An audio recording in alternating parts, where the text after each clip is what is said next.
Wan MDB ahli lembaga penasihat makan gaji buta. Bekas ahli lembaga penasihat Wan Malaysia Development Berhad Wan MDB, Tan Sri Muhammad Siddiq Hassan memberitahu Mahkamah Tinggi kemarin bahawa beliau percaya syarikat milik kerajaan itu ditubuhkan sebagai dana politik untuk Barisan Nasional. Beliau adalah saksi pendakwaan ke-19 dalam perbicaraan bekas Perdana Menteri Datuk Seri Najib Tun Razak berhubung penyelewengan lebih 2.28 bilion ringgit dana Wan MDB.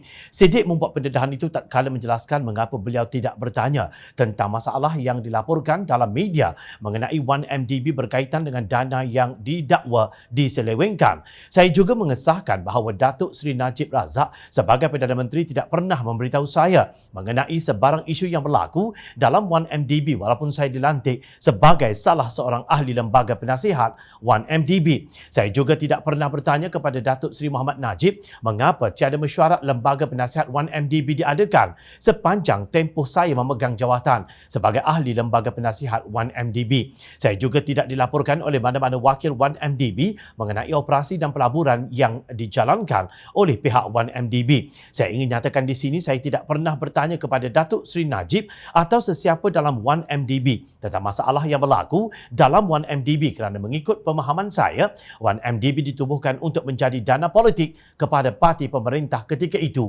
iaitu Barisan Nasional, ujarnya lapor The Malay Mail. Najib ketika itu adalah Perdana Menteri, Menteri Keuangan dan pengerusi lembaga penasihat Wan MDB. Siddiq menyandang jawatan sebagai Ketua Setiausaha Negara KSN dari September 2006 hingga Jun 2012. Beliau dilantik oleh Najib untuk menjadi ahli lembaga penasihat Wan MDB pada Julai 2010 dan dibayar RM30,000 setiap bulan sebagai yuran nasihat hingga Disember 2012. Jumlah tersebut dikurangkan kepada RM10,000 sebulan dari Januari 2013 hingga Jun 2015. Sekejap, dapat RM30,000 setiap bulan tanpa berbuat apa-apa kerja. Pendedahan Siddiq ini amat mengejutkan dan menimbulkan banyak implikasi yang buruk kepada perkhidmatan awam secara keseluruhannya. Beliau sudah tentu tahu bahawa jawatan KSN itu wujud dalam perkhidmatan awam sebagai tonggak kepada integriti sektor awam yang neutral atau bebas politik. Dalam wawancara program Selamat Pagi Malaysia di saluran RTM pada 25 Ogos 2021, Ketua Pengarah Perkhidmatan Awam Tan Sri Muhammad Khairul Adib Abdul Rahman berkata, penjawat awam bertindak sebagai pendukung dan pelaksana dasar inisiatif serta program yang digariskan kerajaan demi pembangunan negara dan kesejahteraan rakyat. Dalam hubungan ini di mana Siddiq meletakkan peranannya sebagai KSN ketika itu demi pembangunan negara dengan jawatan sebagai ahli lembaga penasihat Wan MDB. Kenapa Siddiq sebagai penjawat awam paling tinggi sanggup menjadi kuda tunggangan Wan MDB yang beliau tahu ditubuhkan untuk menjana dana politik? Siddiq kini merupakan pengerusi Suruhanjaya Integriti, Agensi Penguatkuasaan EAIC. Dalam satu wawancara yang disiarkan oleh Harian Metro 1 April 2021, Siddiq dilaporkan sebagai berkata, sekiranya saya dasarkan kepada laporan dan liputan dalam media massa dan media sosial, saya akan katakan bahawa pematuhan integriti dalam kalangan penjawat awam ketika ini adalah sangat rendah dan sangat menakutkan. Katanya ia umpama duri dalam daging. Perlakuan segelintir penjawat awam ini merosakkan nama, perkhidmatan awam dan imej Malaysia. Ia membawa kesan negatif terhadap daya saing daripada segi menarik pelaburan, baik tempatan atau asing dan lain-lain aktiviti ekonomi. Sekiranya perkara ini tidak dibendung, ia boleh melarat dan merebak sehingga menjadi wabak dan virus yang boleh menghancurkan perkhidmatan awam serta negara, tegasnya. Adakah beliau sedang bercakap mengenai dirinya sendiri yang mengambil imbuhan tanpa melakukan apa-apa kerja yang boleh dikira sebagai makan gaji buta? Tidak seperti bekas pengerusi Wan MDB Tan Sri Muhammad Baqir Saleh yang meletakkan jawatan pada 19 Oktober 2009 kerana mengesyaki Najib terbabit dalam salah laku keuangan di firma berkenaan. Sebaliknya, Siddiq menerima pelantikan sebagai ahli lembaga penasihat Wan MDB pada Julai 2010 dengan bayaran RM30,000 sebulan tanpa berbuat apa-apa dan kekal di sana walaupun urus niaga firma tersebut dipertikaikan.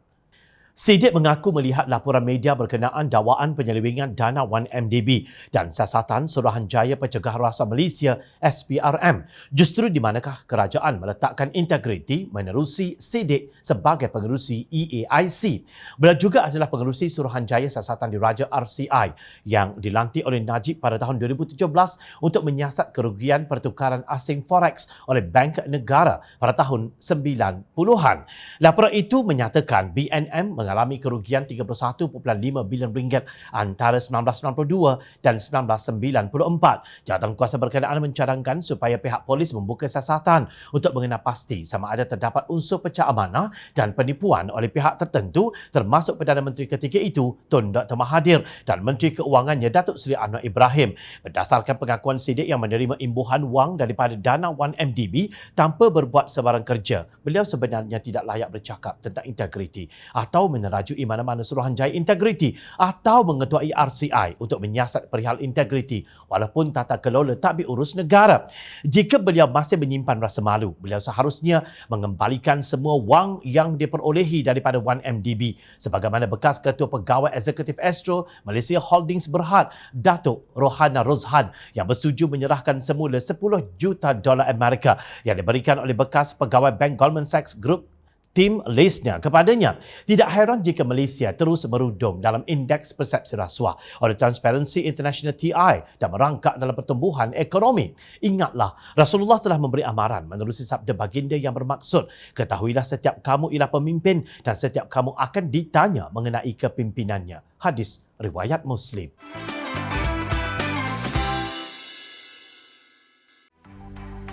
Mencari maklumat dan berita politik yang bebas, kupasan yang tepat, panas.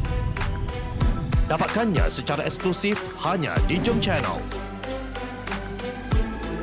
Komitmen kami, rentasan berita Isnin hingga Jumaat. Berbicara dan isu semasa, kami garapkan secara langsung. Panel-panel berkaliber dan profesional. Interaktif, pandangan anda kami raikan. Jangan lupa bersama kami di setiap hujung minggu dalam edisi khas mingguan. Jom Channel, moving forward, sharing a new experience.